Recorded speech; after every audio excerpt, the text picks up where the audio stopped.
Right, Joe. So first lesson went very well. So we've got two picking patterns, two new ones anyway, and then we were talking a little bit as well about power chords. No, power chords, bar chords. I'll get to that later.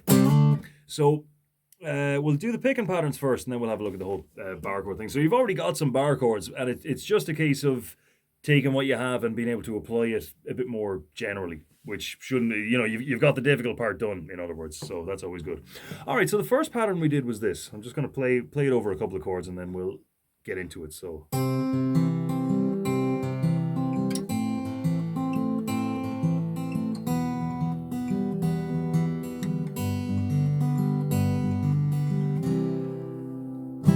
Okay, so what you've got is you start off with a pinch between your third finger. Now, the initial setup, first of all, okay, you've got your thumb on the bass string, whatever that one happens to be. So that depends on the chord. So for C and A minor, it's the fifth string. For G and E minor, it's going to be the sixth. For D major or minor, it's going to be the fourth.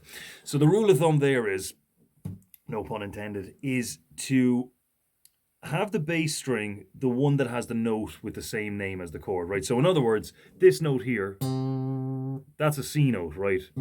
At the bottom of the C chord, because A sharp, B, C. This here, that's a G note because it's on the E string, third fret. So that'd be E, no E sharp, so F, F sharp, G. Okay, so there's your thumb. And your fingers can be either here or here, depending on which kind of texture you want. So for example, if you think that this is a little bit on the dull side, then you might bring the fingers down by a string and do this. I'll keep them up here for now though. So what we're doing is we're pinching the thumb and the third finger, hitting the bass string again, then the first finger, then third finger, middle finger. So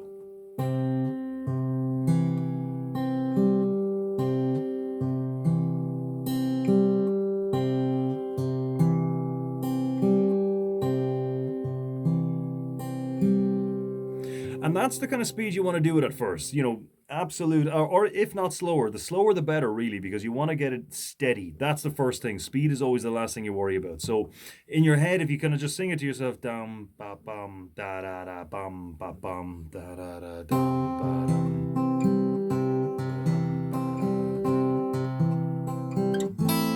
And again, it could be this,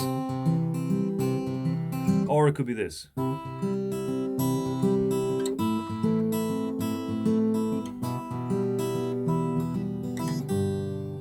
And it's just a case of bringing your fingers down by one string. Thumb, where the thumb is more or less dictated by what chord you're on.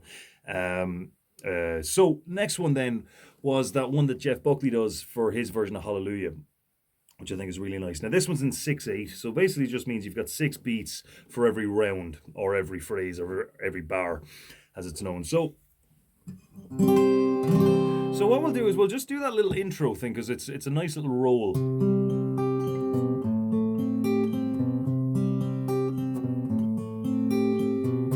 Now, so for this one, out of the 6 beats, the first is your bass note. So you've got 1, 2, 3. Now 4 is the high one, right? So it comes back from 4. So you don't go any further up through the chord than 4. So you've got 1, 2, 3, 4, 5, 6.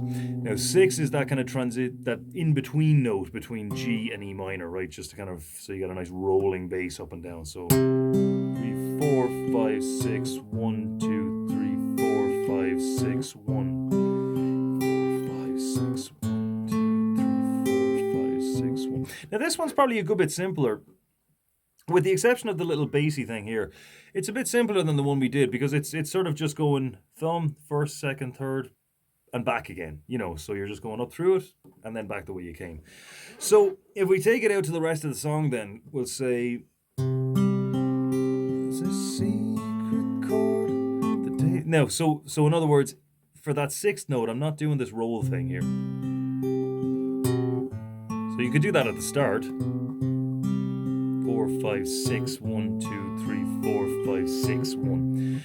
So let's say it goes like this, the 4th to 5th. That'll be 1, 2, 3, 4, 5, 6, 1, 2, 3, 1, 2, 3. So all you're doing is just going 1, 2, 3, 4, 5, 6. All the way down. 4 is the top. 1, 2, 3, 4. And back again. So that's it. So if you want to just try it on one chord, just go for an E minor, straight up E minor, doesn't matter about the capo or anything, and just... So right here, I'm thumb on the 6th, and then fingers on the first 3 strings. Now, I could just as easily bring my fingers up by a string and get this. And it depends, and which I do depends entirely on which texture I like better. Okay, so now, quick little note on bar chords. So we'll just do 2, well, I suppose we could just do the three shapes that we did. We touched on the 4 as well, I think. Anyway, so you already know B minor, like this. Now, so this is fine. The only problem with it is that it restricts you to 4 strings. You can't leave these 2 in there, right? So you need to either cover them up, but what you're better off doing is doing the bar chord of it, because B minor really is, on the guitar anyway, it really is a bar chord. So you take your A minor, bring it up by 2, so that'll be A sharp, B, bar goes on the 2nd fret. Now if you want C minor, then there's no B sharp, so there's C minor, C sharp minor, D minor. And you can get them all just by bringing that one shape around. Now you run into problems if you want G minor. You'd have to come all the way, with this shape, you'd have to come up all the way here. Now you don't necessarily want to be going that high up at the fretboard, so you would just take a different shape, in this case E minor, played with your 3rd finger and 2nd finger, 3rd finger and 4th finger, sorry. Then F minor, because there's no E sharp, F sharp minor, G minor. So that way you can play any minor chord you want, just by putting one of those 2 shapes on the right fret, and that's it. And then F, for example, would be just E major, so it's just A minor up a string, F, F sharp, there's G, so there's the normal G, and there's the bar chord G, one of the bar chord Gs anyway. And we'll leave it at that. We won't, we'll worry about this A shape